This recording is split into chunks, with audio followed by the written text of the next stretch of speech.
Baker! Baker, you okay? I think he's coming too. He's fine. Get him on his feet. God damn it! Fox 2, can you hear me? Can you fucking hear me? Fox 2, this is Fox 3. Answer me, damn it. Sarge, I can't get anyone. Liggett, keep trying. We need armor now. We're all dead. Hello? Hello? Shit, is anyone there? I need armor support now. I mean right fucking now. Keep shooting. Keep shooting. Don't let him break through. Get up, man! Get up! Forget him, Jameson! He's gone! Get back on that machine gun!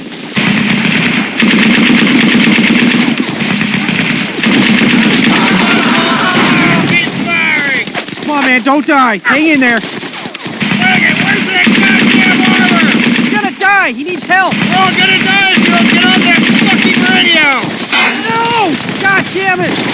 Trout bastard! Oh shit, they got armor! Let's get the hell out of here! No one fall back! Keep firing! Don't stop firing! Get down! This is gonna be bad!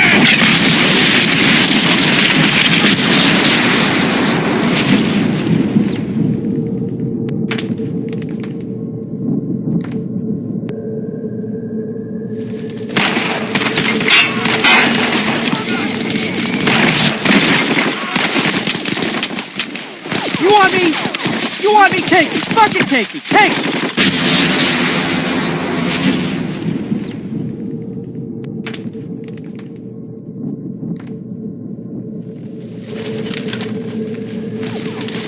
Baker! Baker!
On June 13th,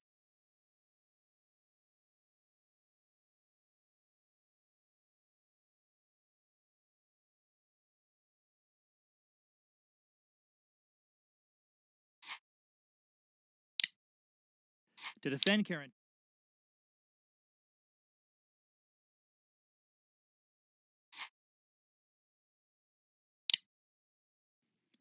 the German attack.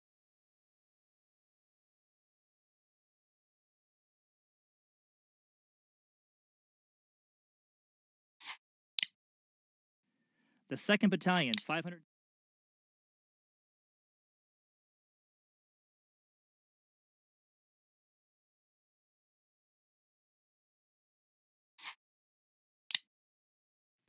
But the attack.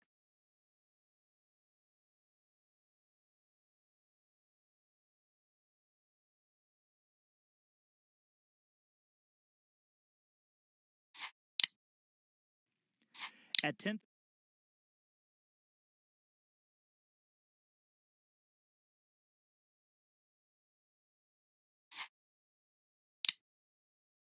The coordinated effort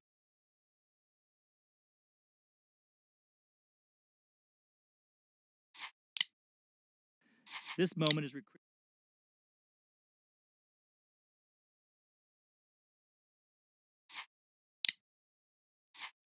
on June.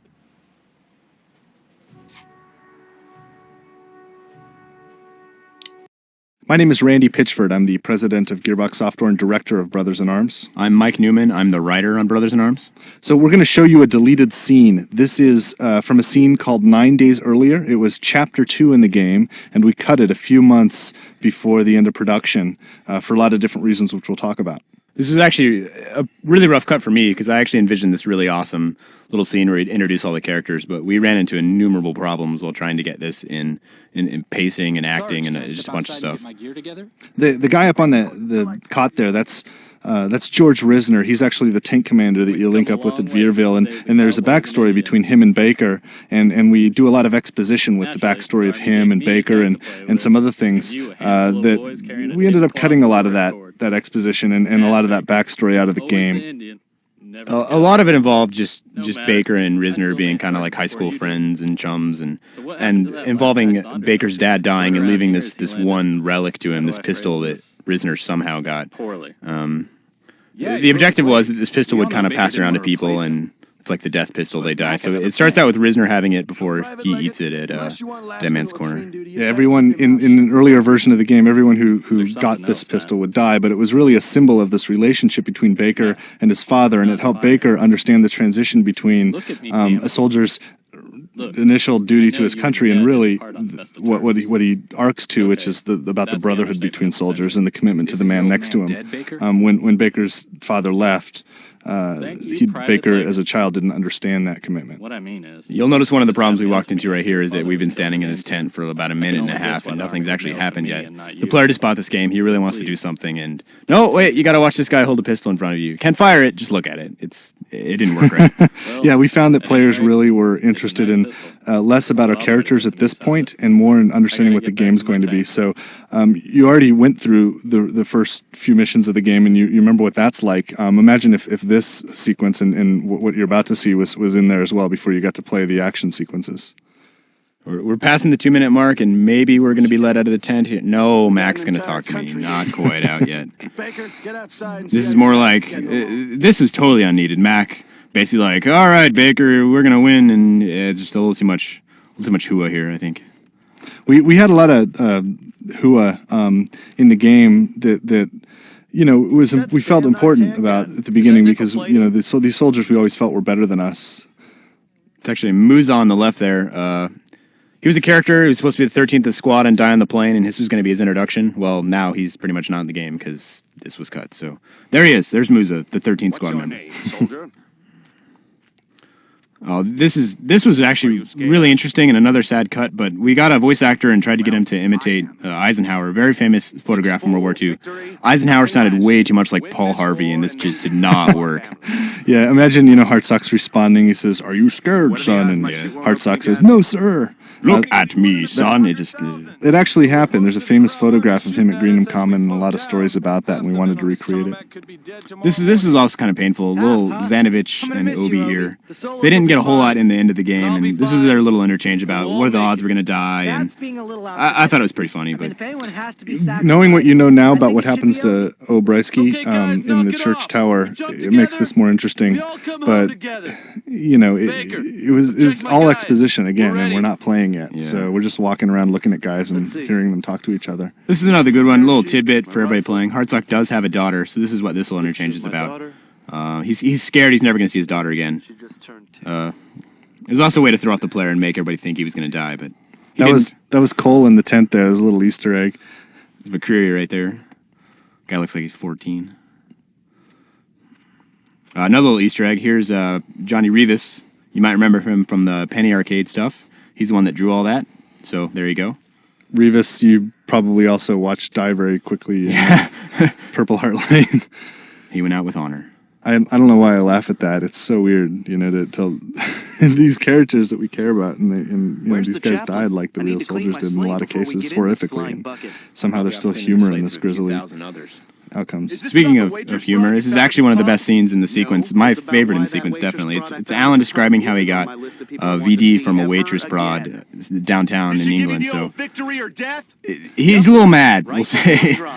It's interesting. I to Mike's credit, I think it plays out much better on paper than it did with these actors. But I thought this was a really witty piece of dialogue, and I actually missed seeing this go too. This is actually an interesting lesson we learned. When you record chronologically, the first stuff you do, they're not going to be in their character as much. So this being what we recorded chronologically first and being the game chronologically first made it easier to cut because nothing happens and the dialogue was the weakest. So. I think if we were to direct this game again, we'd probably record the scene last and record it with all of the actors in the booth together, which was hard to do logistically.